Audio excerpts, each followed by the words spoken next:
Bien, vamos ahora a cambiar de tema y tenemos que hablar de la polémica por la reforma jubilatoria, por este nuevo proyecto que no tendrá en cuenta a la inflación. Vamos a hablar de este proyecto. ¿Vale? ¿Cuáles son las principales dudas? Está aquí con nosotros Silvia Stang. Silvia, ¿cómo andás? Buenas Hola, tardes. Leo, ¿cómo estás? Buenas tardes. Bien, muy bien. Bueno, a ver, primero nos vamos a meter en el proyecto. Sí. Y después en las críticas al proyecto. A ver, vamos a plantear primero el proyecto para que todo el mundo entienda de qué se trata y cómo se va a evaluar, en realidad, determinar la jubilación, tu jubilación de aquí en adelante, bueno, cuando este proyecto esté en vigencia. Claro, porque esto aclaremos que es la propuesta que hace el gobierno, el Poder Ejecutivo, y que la va a tener que discutir el gobierno, el Congreso, porque esto tendría que salir por una ley. Claro. Ayer te acordás que comentábamos que no iban a contemplar la inflación porque justamente esa era la idea del ministro de Economía, de Martín Guzmán, y del Poder Ejecutivo. Sí. Y por la noche, ayer ya muy tarde, a las 10 de la noche, hubo un comunicado oficial, bueno, blanqueando cuál es la fórmula que ellos quieren proponer y que efectivamente no tiene en cuenta la inflación. ¿Qué es lo que mira entonces? Bueno, en partes iguales, el 50% de la variación interanual de la recaudación tributaria de los recursos que van al ANSES. La ANSES para el pago de beneficios de la Seguridad Social recibe parte del IVA, recibe el impuesto al cheque, recibe impuesto a los combustibles, un conjunto de impuestos, y de esa recaudación se va a observar la variación dividida por la cantidad de beneficios que paga la ANSES. Bien, recaudación de impuestos. Recaudación de impuestos. Básicamente, y variación de salarios, que es el famoso RIPTE, este índice de remuneraciones formales que integraba también la fórmula que estaba vigente hasta el año pasado. Bien, o sea, sería 50% recaudación de impuestos, 50% la variación del salario. La inflación te la debo, como si no existiese en Argentina. No aparece acá. Claro, como si no tuviésemos inflación. ¿Esto se corregiría con una frecuencia semestral? Sí, marzo y septiembre. Las dos cosas son como eran entre 2009 y 2017. Es muy similar a esa fórmula que rigió durante el kirchnerismo. Claro. Esa fórmula que había surgido por una orden de la Corte Suprema de Justicia que después de varios años en los que regía la discrecionalidad y a muchos jubilados directamente no se les movía para nada el haber pese a la inflación, bueno, la Corte Suprema finalmente al analizar una causa, el famoso fallo Badaro, había dicho, bueno, Poder Legislativo y Poder Legislativo tienen que ponerse a hacer un sistema de ajustes periódicos y automáticos, y había surgido esa fórmula que después fue modificada en 2017 con la ley del macrismo suspendida. Claro, la famosa, los famosos piedrazos en el Congreso, esa tarde en diciembre, que todos recordamos, en 2017, fue cuando se cambió la fórmula. En ese momento se incluyó la inflación y ahora la idea es volver a sacar la inflación de la fórmula de movilidad. En realidad una fórmula de movilidad que hoy no se está utilizando porque se están dando los aumentos por decreto. Bueno, lo que decíamos recién, no contempla la inflación. Vamos con la siguiente placa, porque ahí vamos a hablar de cuáles son las cuestiones que se están criticando a esta hora. Sí, hoy estuve dialogando con varios expertos, abogados y economistas que habían hecho presentaciones en una comisión que se había formado justamente para analizar una propuesta, una comisión de legisladores y funcionarios del Poder Ejecutivo, y recibieron la exposición, les fueron a hablar varios abogados, economistas sobre qué consideraban más conveniente. Bueno, aparentemente nada de eso o muy poco de eso se consideró. Es un clásico, ¿no? Lo llaman para que opinen.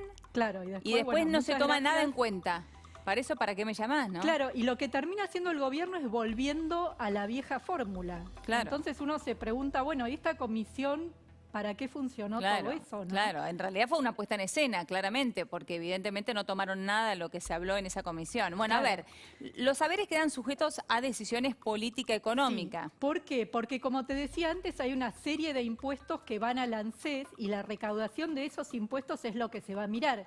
Entonces, lo que dicen muchos es, ¿qué pasa si vos, algo que pasó en los últimos años, decidís que en vez de mandar el impuesto X, mandás el impuesto Y, que tiene otra recaudación y otra dinámica quizás?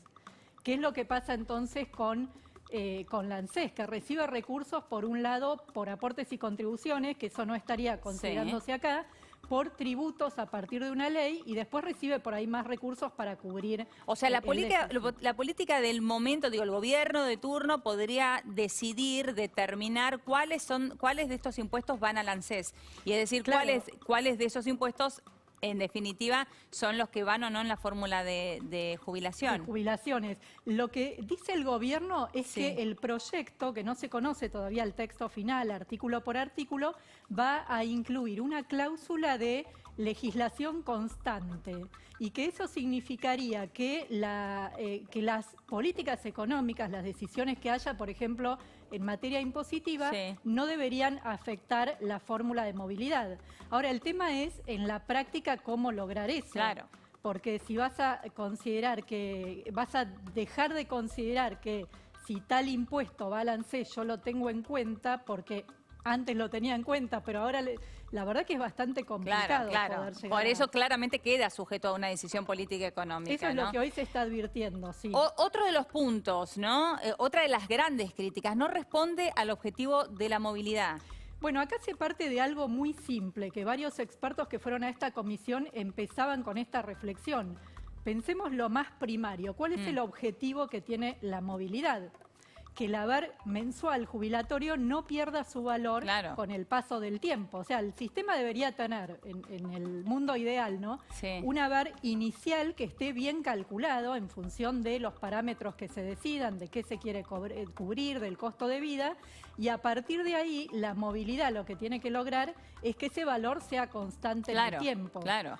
Eso se logra siguiendo por ahí más de cerca la inflación, no por ahí como la seguía la fórmula anterior. Pero que claramente la seguía con mucho atraso. cualquier persona, Silvia, digo, cuando a la hora de hablar de su salario, pongamos el ejemplo de cualquier persona, cualquier salario, cualquier persona que trabaja, cuando se sienta con su jefe para hablar de su salario, lo primero que pensás es, bueno, tenemos una inflación de X%.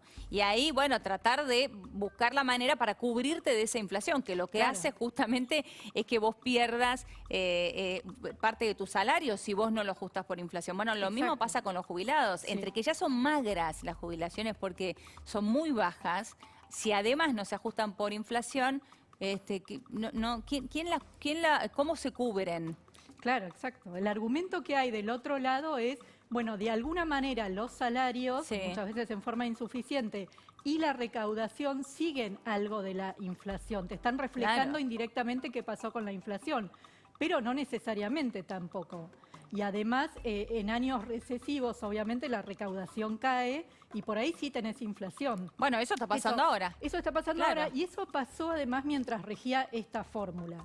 Lo que pasa es que hay poco reconocimiento oficial de eso. ¿Por qué? Porque recordemos que cuando regía esta fórmula no había índice oficial de inflación. El INDEC no era creíble, no lo seguíamos, pero hubo 2 años con recesión donde el poder adquisitivo cayó, justamente porque se seguía principalmente la recaudación. Bueno, y tenemos el ejemplo en este momento. Después, 2 cuestiones más para terminar.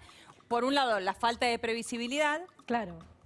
Y por el otro, poca transparencia en los datos de la fórmula. Bueno, esto es por lo que ocurrió en aquellos años. Nunca a lo largo de todo el periodo que rigió esa fórmula de movilidad, nunca se hicieron públicos los insumos de la fórmula, ¿no? O sea, todos los datos que necesitas para poder calcularla.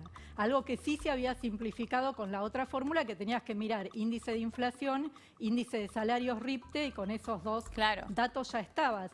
Acá vas a tener varios datos que podrían ser públicos si es que se toman las previsiones para hacerlo. En la práctica, cuando rigió esa fórmula, no lo fueron. No lo eran. Y hay otro tema que también es un dato importante, que es que en marzo se daría la movilidad según esa fórmula que veíamos al principio, recaudación y salarios, y en septiembre también, pero en septiembre se pondría en marcha un tope, porque no se podría recibir más de movilidad que la variación interanual que haya tenido la recaudación total de recursos además del tendrían un ANSES, tope. Además tendría un tope. Es de locos. Medido en función de la recaudación de recursos que recibe el ANSES. O sea que sos socio en la pérdida, pero no socio en la ganancia del Exacto, Estado. eso es Porque cuando al Estado le va muy bien te ponen un tope. Pero cuando le va mal, bueno, ahí no hay tope que valga. Es una locura. Lo que dice el gobierno es que eso está para garantizar la sustentabilidad del régimen. Lo que dicen los expertos es la sustentabilidad la tiene que garantizar el diseño del sistema. Claro. Y no la movilidad, que como decía antes debería mantener el valor. Totalmente. Pero el comunicado que salió anoche, insisto con eso, a las 10 de la noche, a pocas horas de que llegara la misión del Fondo Monetario Internacional, de lo que recién estabas hablando con Jorge, hace bastante hincapié en eso, en los temas de sustentabilidad y de ayudar a reducir el déficit previsional, que es gran parte del déficit fiscal que tiene la Argentina y uno de los puntos principales que va a estar mirando el FMI. Clarísimo. Muchísimas gracias, Silvia. De nada, Delio. Bien, vamos ahora a cambiar de tema y vamos a hablar de